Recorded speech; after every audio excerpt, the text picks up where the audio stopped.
தமிழகத்தை பொறுத்தவரை இனி வருகிற நாட்களில் கனமழையானது தீவிரமடைய வாய்ப்புள்ளது தமிழ்நாட்டில். அதாவது வட தமிழக கடலோர மாவட்டங்களில் ஒரு சில இடங்களிலும், இதர தமிழக மாவட்டங்களில் ஓரிரு இடங்களிலும், புதுவையிலும் மழை பெய்துள்ளது. காரைக்கால் பகுதிகளில் வறண்ட வானிலை நிலவியது.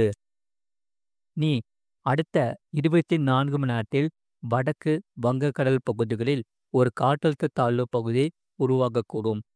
மேற்திசை காற்றின் வேக மாறுபாடு காரணமாகவே வருகின்ற நாட்களில் இந்த கனமழையானது தீவிரமடைய வாய்ப்புள்ளது தமிழ்நாட்டில்.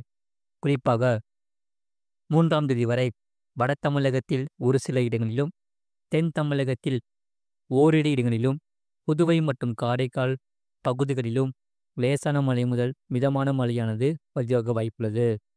சில இடங்களில் இடி மின்னலுடன் கூடிய பலத்த காற்றுடன் மணிக்கு 30 முதல் 40 கிலோமீட்டர் வேகத்தில் வீசக்கூடும்.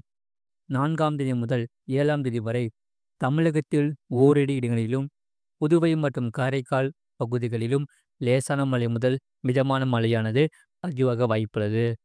சென்னை மற்றும் புறநகர் பகுதிகளுக்கான வானிலை முன்னறிவிப்பு. சென்னையை பொறுத்தவரை வானம் ஓரளவு மேகமூட்டத்துடன் காணப்படும். நகரின் ஒரு சில பகுதிகளில் இடி மின்னலுடன் கூடிய லேசான மழை முதல் மிதமான மழை பெய்யக்கூடும். அதிகபட்ச வெப்பநிலை 34 முதல் 35 டிகிரி செல்சியஸ் ஒட்டியும், குறைந்தபட்ச வெப்பநிலை 26 முதல் 27 டிகிரி செல்சியஸ் ஒட்டியும் இருக்கக்கூடும். மீனவருக்கான எச்சரிக்கை. தமிழக கடலோர பகுதிகளில் 2ஆம் தேதி தென் தமிழக கடலோர பகுதிகள், மன்னார் வளைகுடா மற்றும் குமரி கடல் பகுதிகளில் இந்த சூறாவளி காற்றானது மணிக்கு 40 முதல் 50 கிலோமீட்டர் வேகத்திலும், இடையிடையே 60 கிலோமீட்டர் வேகத்திலும் வீசக்கூடும்.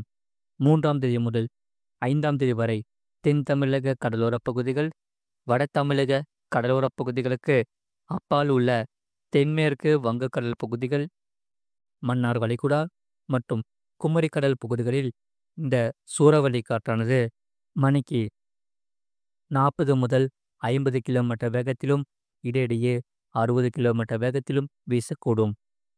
வங்கக்கடல் பகுதிகளில் 2ஆம் தேதி ஆந்திரா, ஒரிசா, மேற்கு வங்காள கடலோர பகுதிகள், வங்கக்கடலின் பெரும்பாலான பகுதிகள் மற்றும் அந்தமான் கடல் பகுதிகளில் இந்த சூறாவளி காற்றானது மணிக்கு 40 முதல் 50 கிலோமீட்டர் வேகத்திலும், இடையிடையே 60 கிலோமீட்டர் வேகத்திலும் வீசக்கூடும். 3ஆம் தேதி ஆந்திரா, ஒரிசா, மேற்கு வங்காள கடலோர பகுதிகள், தெற்கு மத்திய மற்றும் வடமேற்கு வங்கக்கடல் பகுதிகள் மற்றும் அந்தமான் கடல் பகுதிகளில் இந்த சூறாவளி காற்றானது மணிக்கு 40 முதல் 50 கிலோமீட்டர் வேகத்திலும், இடையிடையே 60 கிலோமீட்டர் வேகத்திலும் வீசக்கூடும். 4ஆம் தேதி முதல் 5ஆம் தேதி வரை ஆந்திரா, ஒரிசா, மேற்கு வங்காள கடலோர பகுதிகள், தெற்கு மற்றும் மத்திய வங்கக்கடல் பகுதிகள் மற்றும் அந்தமான் கடல் பகுதிகளில் இந்த சூறாவளி காற்றானது மணிக்கு 40 முதல் 50 கிலோமீட்டர் வேகத்திலும், இடையிடையே 60 கிலோமீட்டர் வேகத்திலும் வீசுவதற்கான வாய்ப்புகள் உண்டு. அடுத்ததாக அரபிக்கடல் பகுதிகளில் 2ஆம் தேதி மத்திய மேற்கு, அதனை ஒட்டியுள்ள தென்மேற்கு அரபிக்கடல் பகுதிகள், மத்திய கிழக்கு பகுதிகளில் இந்த சூறாவளி காற்றானது மணிக்கு 45 முதல் 55 கிலோமீட்டர் வேகத்திலும், இடையிடையே 65 கிலோமீட்டர் வேகத்திலும் வீசக்கூடும்.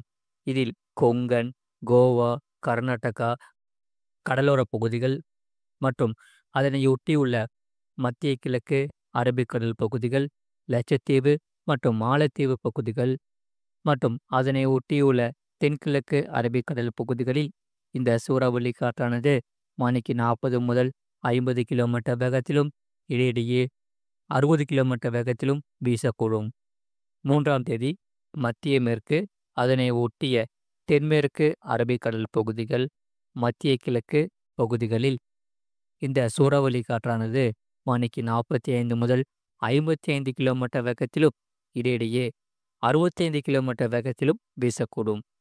இதில் கொங்கன், கோவா, கர்நாடகா, கேரளா கடலோர பகுதிகள், அதனை ஒட்டியுள்ள தென்கிழக்கு அரபிக்கடல் பகுதிகள், லட்சத்தீவு மற்றும் மாலத்தீவு பகுதிகள் மற்றும் அதனை ஒட்டிய தென்கிழக்கு அரபிக்கடல் பகுதிகளில் இந்த சூறாவளி காற்றானது மணிக்கு 40 முதல் 50 கிலோமீட்டர் வேகத்திலும் இடையிடையே 60 கிலோமீட்டர் வேகத்திலும் வீசக்கூடும். அடுத்ததாக 4ஆம் தேதி மத்திய மேற்கு அதனை ஒட்டிய தென்மேற்கு அரபிக்கடல் பகுதிகள் மத்திய கிழக்கு பகுதிகளில் இந்த சூறாவளி காற்றானது மணிக்கு 45 முதல் 55 கிலோமீட்டர் வேகத்திலும் இடையிடையே 65 கிலோமீட்டர் வேகத்திலும் வீசக்கூடும். இதில் குஜராத், கொங்கன், கோவா, கர்நாடகா, கேரளா கடலோர பகுதிகள் அதனை ஒட்டிய மத்திய கிழக்கு அரபிக்கடல் பகுதிகள், லட்சத்தீவு பகுதிகள் மற்றும் அதனை ஒட்டியுள்ள தென்கிழக்கு அரபிக்கடல் பகுதிகளில் இந்த சூறாவளி காற்றானது மணிக்கு 40 முதல் 50 கிலோமீட்டர் வேகத்திலும் இடையிடையே 60 கிலோமீட்டர் வேகத்திலும் வீசுவதற்கான வாய்ப்புகள் உண்டு. மேற்குறிப்பிட்ட நாட்களில் மீனவர்கள் இப்பகுதிகளுக்கு செல்ல வேண்டாம் என்று அறிவுறுத்தப்படுகிறார்கள். மறக்காம நீங்கள் லைக் பண்ணிக்கோங்க, சப்ஸ்கிரைப் பண்ணிக்கோங்க. கடந்த 24 மணி நேரத்தில் பதிவான மழையின் புதுச்சேரி மாவட்டம் 5 சென்டிமீட்டர் பதிவுள்ளது.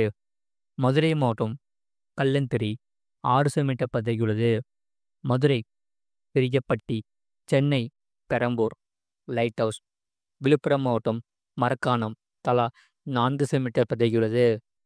மதுரை மேலூர், மேட்டுப்பட்டி, சேலம் மாவட்டம் சந்தியூர் KVKAWS, சென்னை நுங்கம்பாக்கம், திருவள்ளூர் மாவட்டம் ஆவடி தலா 3 சென்டிமீட்டர் பதிவாகியுள்ளது.